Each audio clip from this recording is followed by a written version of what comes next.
back in October 2014. There was a stomach virus going around. I was really sick, and I never went to the doctor, the hospital. I thought it was stomach virus, and kept getting worse. And stand up, couldn't walk, couldn't hardly move. You know, I called an ambulance. They were 30 minutes out on another call. So I drove down to the local hospital, and they did a CAT scan, and the doctor come back a few minutes later and told me they had to get me out of the hospital and into a bigger hospital because my appendix was about to rupture. They sent me down to Kevin Clark Medical Center. Okay. And the emergency room doctor there, he came in and looked at my x-rays, and he got on the phone and told whoever he called, he said, I need the emergency room now before this man dies. And that's as much as I can remember, because right then when I guess that's when they stuck me with a bunch of needles and knocked me out. Next morning when I woke up in my room, I had thought I had just had a dream. And I remember thinking about the dream, and then the doctor come in, and he looked at me, he said, you're very lucky to be alive. I said, what do you mean? He said, you died twice on the operating table last night. He said, shouldn't even be here. And he said, first off, he said, when we opened you up, they had to cut my stomach open. He said, we had to drain 18 cc's of infection off of your stomach. He said, and then your appendix were not where they were supposed to be. So apparently God put me together wrong for a joke. And he said, once they finally found my appendix, they had already ruptured. And what I thought was a dream ended up being a near-death experience. My daughter was born 7/9/87, and she was born with a rare brain disease called Dandy Walker syndrome, and the doctors told us she would live about 2 weeks. And she lived to be 18 years old when she died. And she had numerous brain operations, surgeries. She was in the hospital over 100 times. She never walked, talked, sat up. Fed by G-tube, on oxygen, breathing machines all of her life. And the night that I died,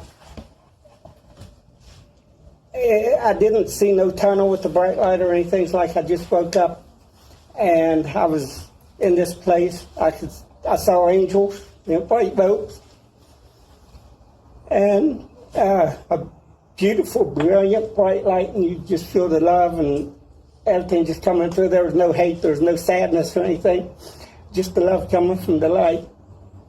And I looked around, you know, and I could see all these angels around. I could see beautiful green grass. There was a huge pond or lake with crystal clear water in it. I mean, the stars and everything shining. And the people you know here, you're going to know them in heaven. They look the same. They don't get old. My daughter came up to me, and she looked at me, she waved and smiled, and she said, Daddy, I love you and I miss you. And I told her, I said, I love you and I miss you too, Sasha. When she was on earth, she could never talk. That's the first time I've heard her say anything. And she went on jumping and playing. And she was doing cartwheels and everything, just having a good time. And I stood there for a few minutes, and then my dad, who died in February 9, 2006, and that was exactly 2 months before my daughter, who died April 10, 2006 at 18. My dad was 78. And he got up one morning and told my mom, he said, I'm having bad chest pains. And she asked him, said, do you want to go to the hospital? And he said, no, I'm going to go watch TV. And he said, if I'm going to die, I'm going to die here at home in the recliner. And he went in, turned the TV on, and my dad, having a heart attack, lights up a cigarette. About 2 minutes later, my mom said she walked in there, sat beside him, and he looked up at her and he said, I love you. And she goes, I love you too. And he passed away. And so, yeah, I saw him, he come up, and I mean, he had the same, the angels are different than we are. I mean, my dad, my daughter, they had the same clothes on that they were buried in. And my dad, people are going to think this is dumb, but yet my dad was actually smoking a pipe when I saw him, because he always smoked the pipe before he died, or a cigarette, and he had a pipe at the time. And he looked exactly the same, the gray hair, gray beard, wire-rimmed glasses. And he stood there and he looked at me and he said, "I love you and miss you, son." And I said, "I love you and miss you too, Dad." And I looked at him and I said, "It's beautiful here. It's just, you can't explain the beauty. You can't put it in words. I don't care who you are. You cannot put it in words. I mean, the sky was just, it's bluer than any blue that you'd ever seen down here. The trees, the leaves and everything, there's a beautiful wind blowing all the time. Flute music, and I never understood that, but now I do now, because Krishna, God, the Hindu name for God, he always played a flute. And you can hear the flute music and everything. And I looked at my dad, I told him, I said, "I don't want to go back. I love it here. I want to stay." He looked at me, he said, "Son, I love you." He said, "But you can't stay here." He said, "It's not your time to go yet. You have to go back. You have a job to do on earth. You have work to do yet." He said, "But I'll be waiting for you." And that's pretty much when I woke up there. Like I said, I thought it was a dream. And then when he told me that, I thought, well, maybe it wasn't a dream. Maybe it was real. I did, I mean, my daughter and my dad both been dead since 2006. I'd never had dreams about them, never seen them in visions or anything.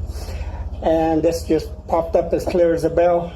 We don't talk in heaven like we do here. It's just telepathically.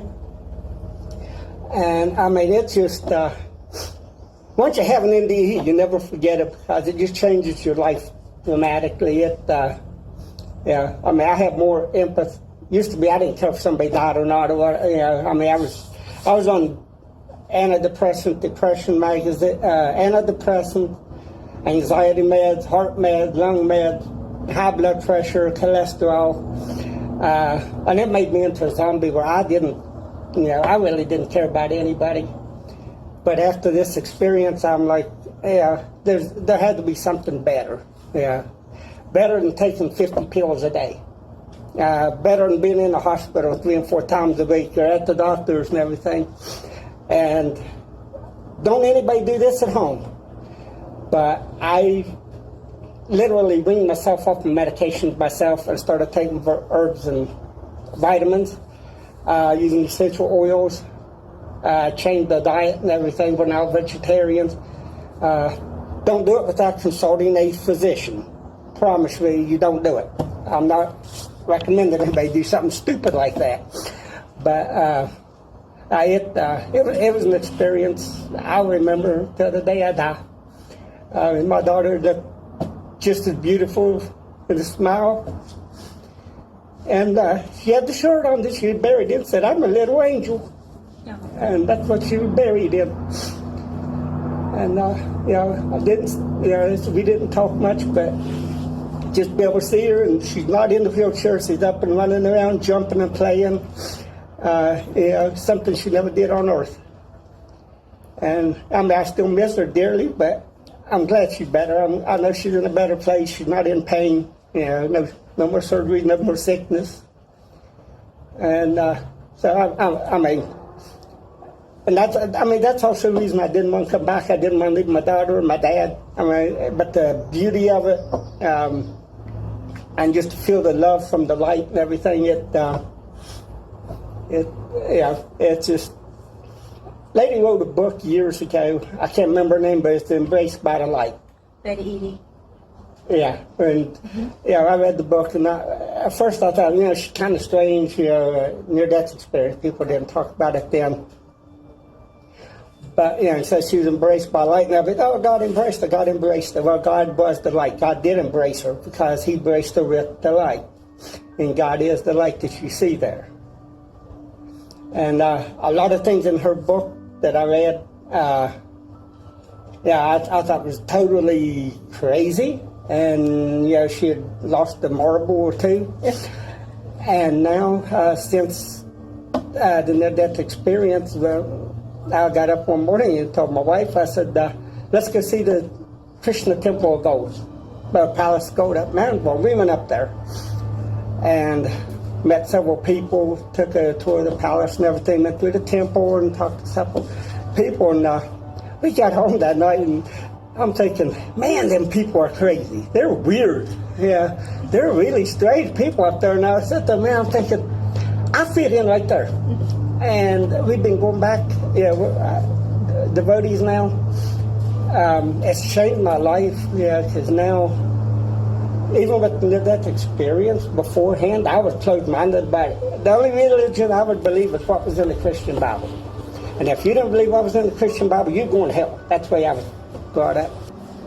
Well, if you do this, you're going to hell. You're doing that, you're going to hell. You do that, you're going to hell. I was scared. I was afraid to get out of bed in the morning. I was. I was afraid if I look at something I wasn't supposed to, I see something I'm not supposed to see or hear something, I'm going to go to hell. And no, I'm not like that, because you can't block yourself off from everything. You